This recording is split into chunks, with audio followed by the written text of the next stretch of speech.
Pilate sentenced Jesus to be executed by crucifixion. He had him turned over to Roman soldiers. The Roman soldiers took Jesus to a back room, surrounded him. They put on his head a crown made out of thorns. They put a stick in his hands, a robe that was purplish colored, and they began to mock him and say, "Hail, King of the Jews." They took the stick and beat him and tortured him.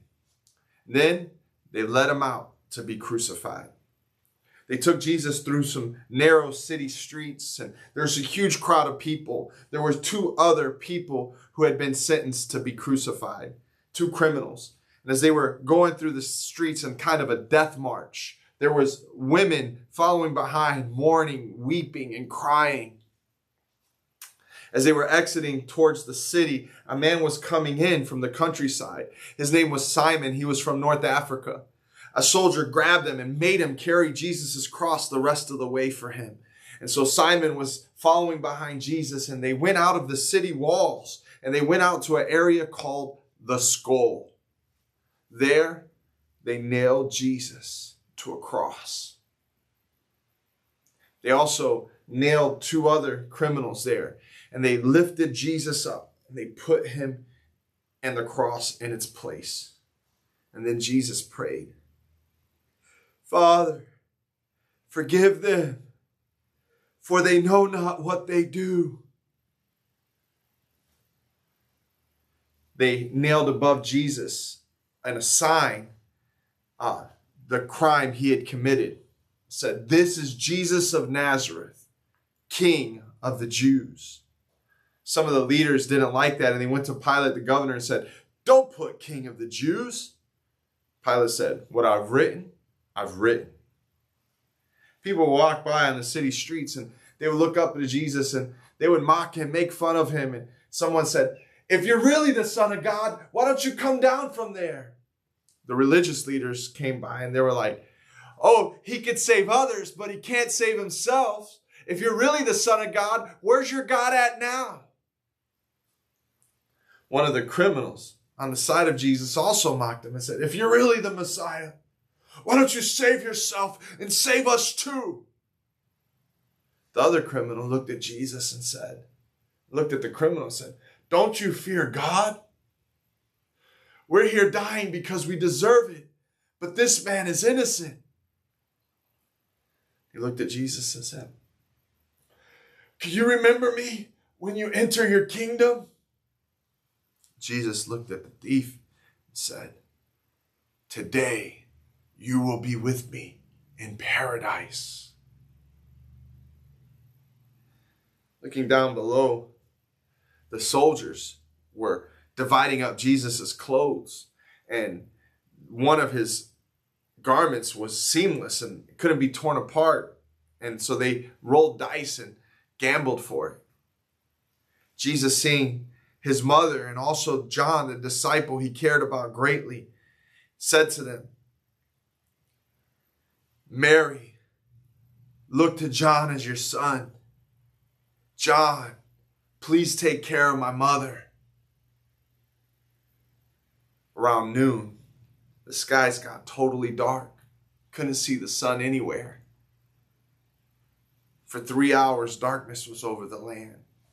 Around 3 o'clock, Jesus prayed, "Eloi, Eloi, lama sabachthani," which translated is, my God, why have you forsaken me?"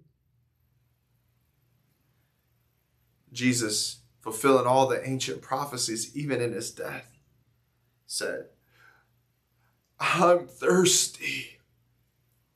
Roman soldier took a stick and put a sponge on it, and he dipped it in a jar of wine that was nearby, and he lifted it up, put it near Jesus' mouth, and he was able to taste the wine. And Jesus said, "It is finished." And then he prayed, "Father, into your hands I commit my spirit." And he breathed his last breath and died. Ground began to shake. There was an earthquake. Boulders were splitting in two. Not far away in the city temple, the veil guarding the holy place split into two. One of the soldiers, looking up, said, "Surely this is the Son of God." Some other soldiers came. The next day was a holy day, and to speed up the deaths of the people, they began to break the legs of those hanging on the cross so they couldn't lift themselves up to breathe. And they broke the first criminal's legs, and they came and they broke the other criminal's legs. And then they came to Jesus and they saw he was already dead. But another soldier, just to be sure, took a spear and punctured it into Jesus' side, and out came blood and water mixed together, verifying he was fully dead. Joseph from Arimathea had went to Pilate and got permission to bury Jesus in his very own tomb. He came with Nicodemus, and they came and they took Jesus down from the cross. They prepared his body with spices, and then they wrapped him in cloth, and they wrapped his whole body and prepared him for his burial. They took him out not too far away in a garden. There was a tomb that had been cut out of a rock wall, and they took Jesus inside and laid his body to rest.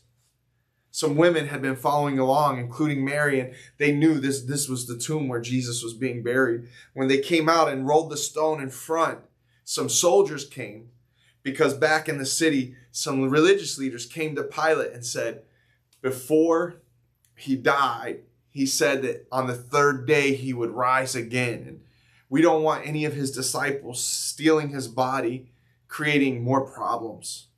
And so Pilate gave permission for these soldiers to come, and they put a seal on the tomb saying by Roman authority, no one can break the seal. And they put soldiers standing there guarding Jesus' tomb where he had been buried.